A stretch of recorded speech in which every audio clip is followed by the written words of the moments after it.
মেয়েটি যেভাবে খুন হয়েছিল আমরা সবাই জানি। তার কেস অনেক পরে রেজিস্টার হয়েছিল, তার মৃতদেহ জোর করে পুড়িয়ে দেওয়া হয়েছিল, তার যে জায়গায় মারা গেছে সেমিনার হল সেটাকে কর্ডন করা হয়নি। কলকাতা পুলিশের কমিশনার বিনীত গোয়েল এবং তার দলবল গিয়ে সেখানে তৃণমূলের নেতাদের ঢুকিয়ে এবং উকিল বাবু এবং প্রিন্সিপালের টিম নিয়ে তারা প্ল্যান করছিল যে এটাকে কিভাবে চালানো যায়, কিভাবে চালালে এটা প্রমাণ লোপাট হবে এবং আত্মহত্যা বলে চালিয়ে দেওয়া যাবে। কিন্তু প্রথম মুহূর্ত থেকে আমাদের বিজেপির কিছু নেতৃত্ব, বিশেষ করে আমাদের সজলদা, কৌস্তব বাগচি, অগ্নিমিত্রাদি, আমি নিজে, আমরা সকলে ছিলাম, শেষ মুহূর্ত ছিলাম।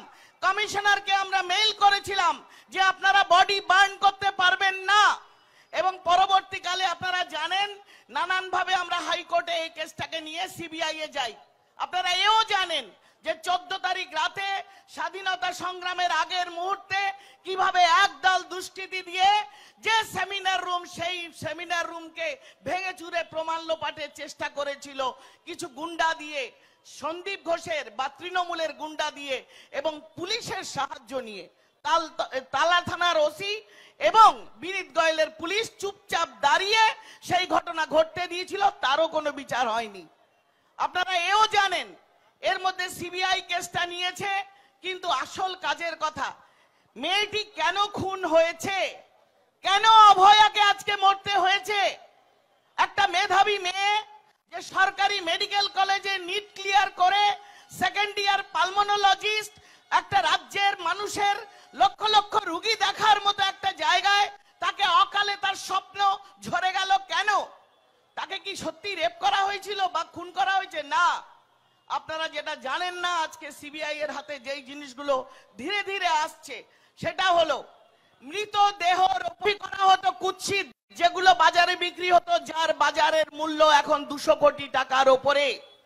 আপনারা যেটা জানেন না, মৃতদেহর ডেড বডির যে অর্গান, সেই অর্গান পাচার করা হয়।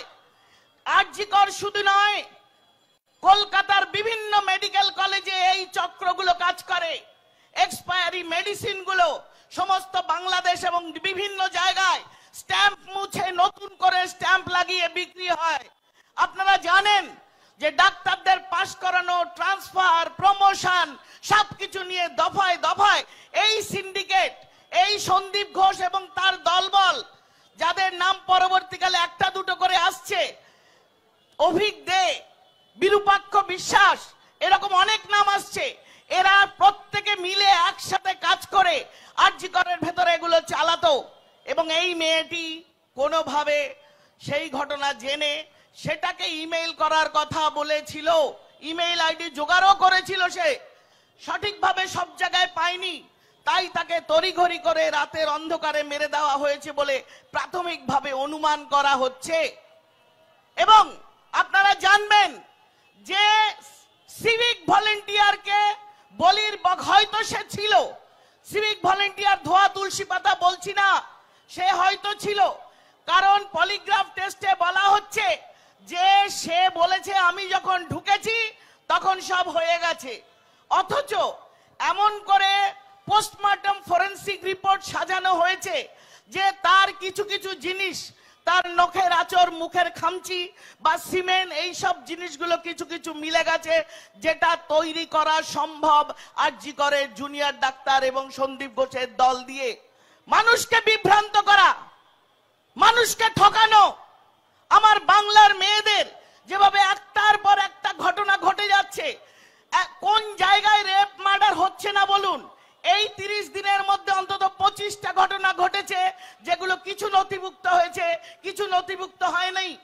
এনসিআরবি ডেটা বলে পশ্চিমবঙ্গে রেপের ঘটনা এত কম, তার কারণ থানায় গেলে থানা এফআইআর নেয় না, নিজেরা সালিশি করে, তারা খাপ পঞ্চায়েত বসায় এবং বসিয়ে নিজেরা ফয়সলা করে, টাকা পয়সা দিয়ে সেট করে।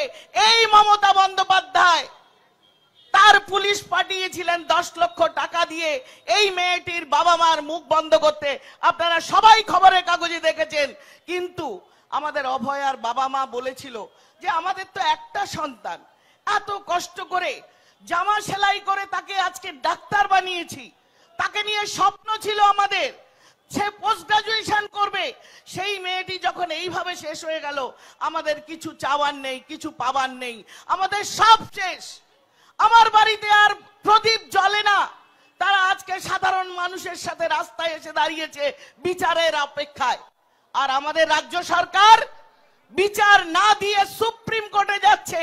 আমার টাকা, আপনার টাকা, সাধারণ মানুষের টাকা, এই টাকা দিয়ে সুপ্রিম কোর্টের দামি দামি উকিল লাগিয়ে চেষ্টা করছে যাতে সুপ্রিম কোর্ট থেকে এই জিনিসটা বেরিয়ে আসে, যাতে সন্দীপ ঘোষের আর্থিক কেলেঙ্কারির বিচার বা তার ইনভেস্টিগেশন সিবিআই না করতে পারে। এগুলো আপনারা সকলে জানেন।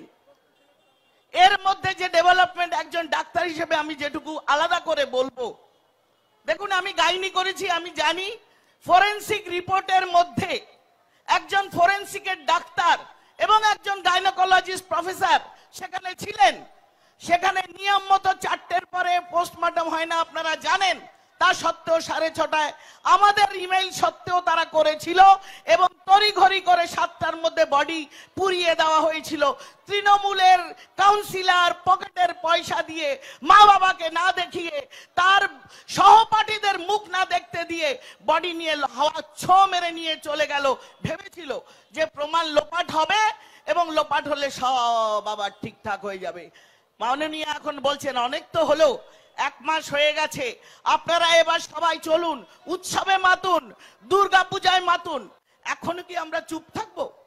বাংলার মানুষ, বাংলার মায়েরা, বাংলার বোনেরা, বাংলার প্রত্যেকে আজকে চুপ নেই।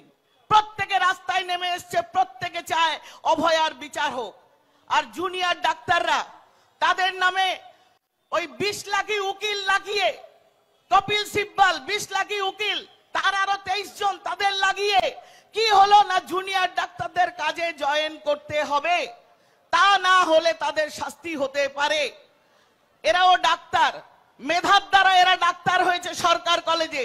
এরা বলেছে আমাদের 5টা দাবি: অভয়ার বিচার, অভয়ার সত্যিকারের যে খুনি তাকে ধরে দিতে হবে।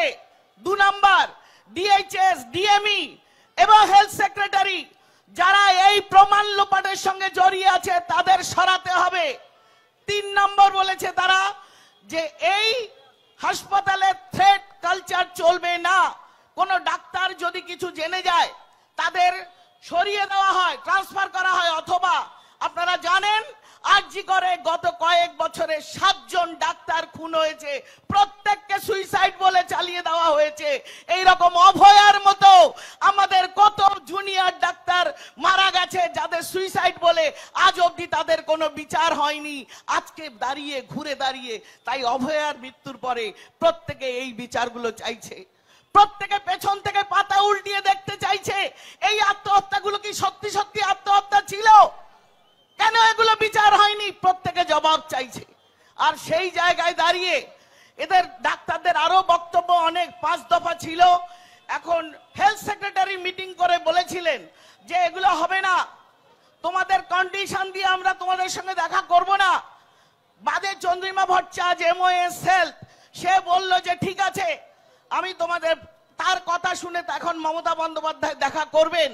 কিন্তু আমাদের জুনিয়র ডাক্তার যারা শুধু ইন্টার্ন, হাউস স্টাফ, পিজিটি, যারা মাস গেলে 50-60 হাজার টাকা পায়, আর তারা দিন গেলে 24 ঘন্টা কেন কখনো কখনো 48-72 ঘন্টা কাটে, সেই ছেলে মেয়েগুলো যারা আমার আপনার রাজ্যের ভবিষ্যৎ, আপনার আমার চিকিৎসা দেবে বিনা পয়সায়, সেই ছেলেগুলো রাস্তায় 3 দিন ধরে পড়ে আছে। কোন রকম মমতা বন্দ্যোপাধ্যায়ের কান্নাকাটি মন খারাপ হয় না।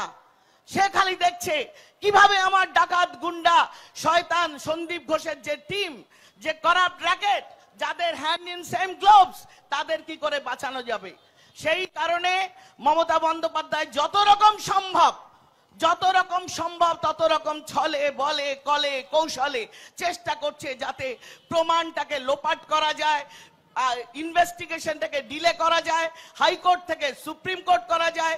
কিন্তু একটা সন্দীপ ঘোষ ঢুকলে আমাদের পশ্চিমবঙ্গের কিন্তু মরা আলগা হবে না ভাই, মরা আলগা হবে না। প্রত্যেকটা মেডিকেল কলেজে, প্রত্যেকটা হাসপাতালে এইরকম মমতা বন্দ্যোপাধ্যায় সন্দীপ ঘোষ তৈরি করে রেখেছেন।